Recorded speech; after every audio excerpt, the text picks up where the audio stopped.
Today's lesson, section 9.6a, we'll be starting to talk about equations of lines and planes. First, we want to kind of look at the volume of a parallelepiped.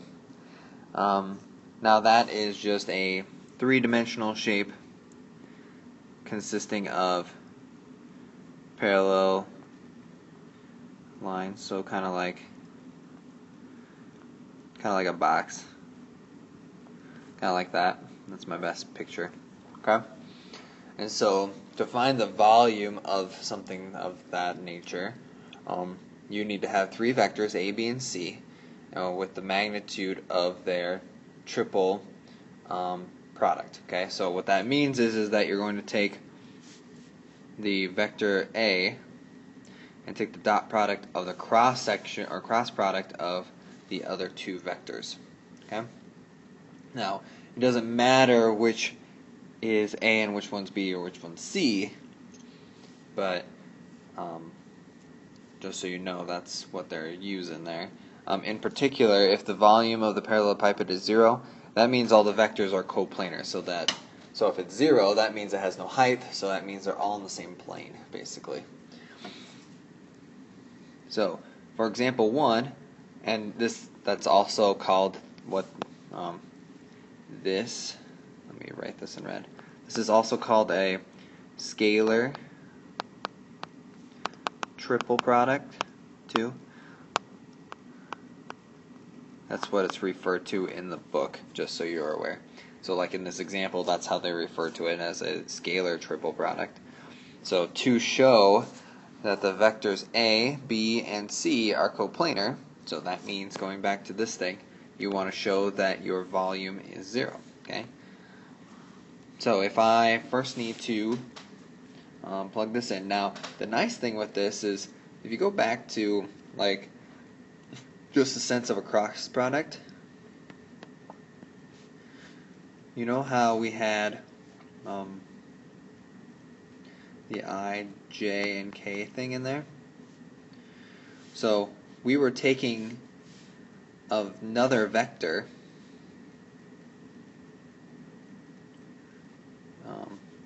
whatever, it doesn't matter what these are. We were taking another vector to put it up there, and so we never really wrote this, but we're actually doing triple scalar triple product, because you have your vector v out here like at the top. So this is actually the same thing. So when I take the dot product of the cross product of two numbers, or two vectors, this A will be at the top of my 3 by 3. So then 1, 4, negative 7 will be at the top. And then actually, all the other ones fall into place after that. So 2, negative 1, 4, 0, negative 9, 18. Okay?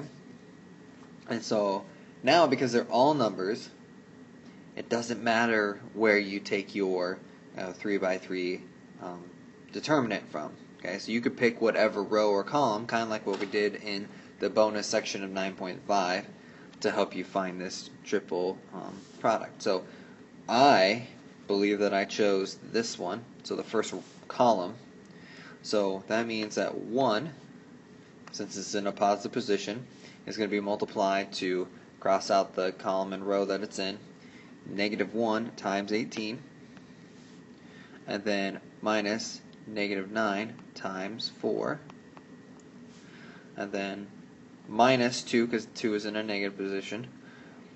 So 2 times 4 times 18 minus negative 9 times negative 7, parentheses, and then plus 0 times 4 minus, looks like negative 1 times a negative 7.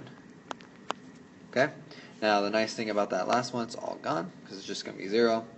So 1 times negative 18, and it looks like it's going to be plus 36, minus 2 times 72, minus 63, plus 0. So then here you get 1 times 18 minus 2 times 9 plus 0. So 18 minus 18 plus 0 is 0. So indeed, these three vectors are coplanar with each other because the volume is 0. Okay?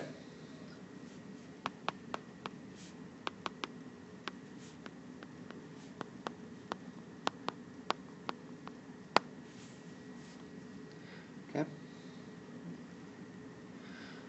Now going to the next slide here. Now we're talking about equations of lines in space, so in 3D. Now, the weird thing about lines in 3D is that we can easily draw them because we draw vectors all the time. Those are lines, essentially.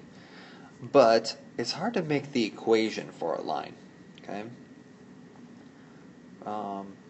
So in a line in three-dimensional space is going to be determined by an initial point on the line. Okay, so you need to identify a point on the line, and then the direction of the line. So a vector v that's going in the same direction as L, so parallel to it. Okay. So looking at my picture, and probably not super great picture, but so we have this vector r sub o right here that goes to your initial point P. Okay. Then we need to find or have a vector v, but you want it to be able to go to another point P out here so that you can create a line between the two. Okay? Remember that a line, you need 2 points to make a line. So we need to have 2 points to be able to do that. So we have the first one from one vector. So then finding a value, or taking a value of t times your vector v, so a scalar t times your vector, gets you to a certain point and creates another vector to the other point P. Okay?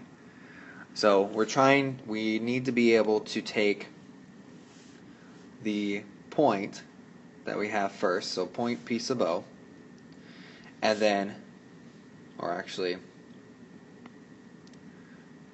our vector r sub O plus t sub v, that gives us what we want. So then that means that using these values of x sub o, y sub o, and z sub o, and then also v has values of a, b, and c. What this does is creates 3 different equations. We call them parametric equations for a line. So you have that point, and then you have this vector, and then you have this value of t that represents the magnitude of the vector v that you're applying to your initial point to get to a certain point on the line. So for the x, so you have to create 3 different equations. One for x, one for y, and one for z, and together they make the actual equation for a line. Okay, so for your initial point x sub o, we're going to add the value from the component of v that represents x, a, times that t. And then we do the same thing for y, we do the same thing for z. So t can be any real number. So what that does is depending on how big t is, you could be, let me use a different color here. You could be here if t is small in respect to point P sub o, or you could be all the way over here depending on that value. But it could be any real number. You could also be in the opposite direction, okay, because you're still going along that line. So t could be a negative value because it says any real number, okay, that's positive or negative. So now to find parametric equations, it's kind of pretty easy given your point and your vector. Okay, so here they give us an initial point of 5, comma negative 2, 3, and then they give us a vector of 3, comma negative 4, comma 2. So if I have these equations, all I really have to do is plug in my initial points.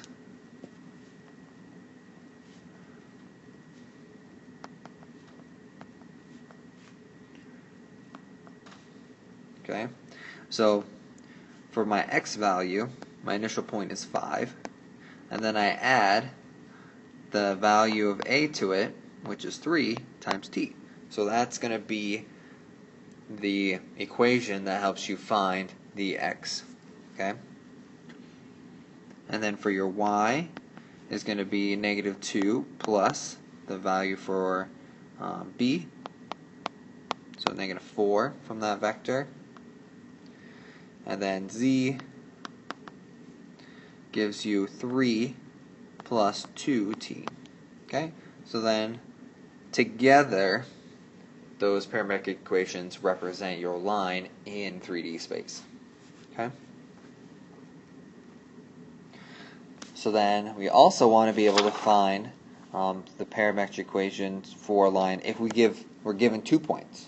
Okay, so that means that I'm given an initial point and I have 2 that I could use for either one, but I also need to find the vector. But since they are on the line, they have the same vector as v, or the same direction, so I just need to use my component form stuff to help me find this. So take 2 minus a -1, and you really could do either one because they really don't tell you which one's terminal and which one's initial, so it could be in either direction here. -3 minus 2, and then -7 minus 6. Okay, so my vector v should be 3, comma -5, comma -13. Okay, so now picking one of your points, and so in this case we kind of used the initial point as -1, 2, 6. You could still pick the other point as your initial point. It really doesn't matter. The equations are going to look a little different, but they're still correct. So x is going to equal my -1, so my initial point for x, plus 3t. Then y will equal 2 plus, and I should probably say minus 5t, and then z will equal 6 minus 13t. And so now I have my equations for my line. Okay? Have fun.